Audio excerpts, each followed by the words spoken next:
अरे राजू भैया, ऐसे किन ख्यालों में खोए बैठे हुए हो? बेटी की शादी सिर पर है, ऐसे में तो एक पिता खुशी में झूमते हुए दिखाई देता है, और तुम हो कि पार्क की इस बेंच पर अकेले बैठे हुए गहरी चिंता में डूबे हुए हो। क्या हुआ? कोई परेशानी है? दहेज वगैरह की तो नहीं? अरे नहीं बिरजू, बात वो नहीं है। लड़के वाले अच्छे हैं, दहेज प्रथा के विरोधी।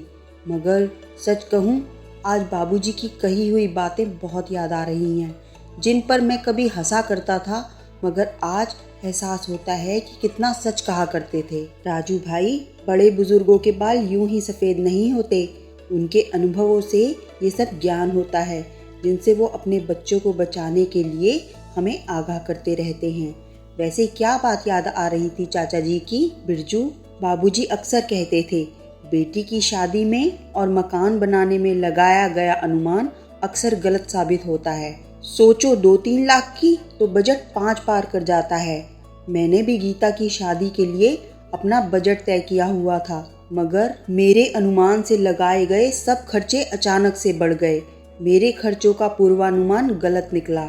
यार, लड़के वालों की फरमाइशें तो होती ही हैं, ये तो मुझे पता है, मगर मेरे खुद के बच्चे, उन्हें शादी किसी बारात घर में नहीं बल्कि बड़े होटल रेस्टोरेंट में चाहिए।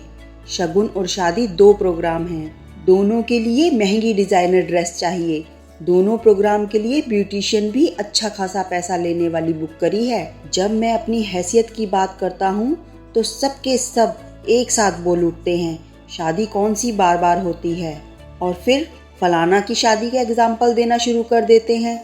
मुंह फुलाकर कहते हैं, आपको जैसा ठीक लगे करो, हम बस शादी में शामिल हो जाएंगे। अरे यार, उन्हें कैसे समझाऊं मैं? पैसे वाले तो अपनी शान दिखाने के लिए चकाचौंध से भरी महंगी शादियां करते हैं, और उनकी देखा देखी में मध्यम वर्ग, विशेष रूप से युवा, दिखावे की उस अंधी दौड़ में शामिल हो जाते हैं जो उनके लिए है ही नहीं। ओह, सच कहा राजू भाई, आजकल की यही परिस्थितियां कमोबेश हर परिवार में हो रही हैं। एक पिता को पता होता है कैसे वो पाई पाई एकत्रित करके बेटी की शादी के लिए अपनी अनेकों ख्वाहिशों को अनदेखा करता है, मगर आजकल के युवा बच्चों को बस दिखावा चाहिए होता है। उसने वहाँ ऐसा किया तो मैं भी अपनी शादी में वही करूँगा, वैसा ही डिज़ाइनर ड्रेस पहनूंगा, स्टार्टर में चाइनीज़ फूड चाहिए, कुछ गेम्स होने चाहिए, और तो और ड्रेस कोड तक। खैर, अब क्या सोचा है आपने? सोचना क्या है बिरजू, अपनी भविष्य निधि संजो कर रखी थी कि बुढ़ापे में वही रकम निकासी का फॉर्म भरने जा रहा हूँ, कहते हुए राजू भाई उठकर चल दिए। वहीं बिरजू पार्क की बेंच पर बैठे हुए बुदबुदाने लगा। सच है भैया, बाहर वालों से लड़ना आसान है, मगर अपनों से नहीं, अपनों से नहीं। दोस्तों, सोचिएगा, लोगों के कहने पर नहीं, उनके दिखावे से नहीं, आपकी चादर कितनी है ये आप और आपका परिवार बखूबी जानते हैं। किसी दिखावटीपन में पैर इतने मत पसारिए कि चादर छोटी पड़ जाए। कम शब्दों में बड़ी बात, मानना न मानना आपके विवेक पर निर्भर है।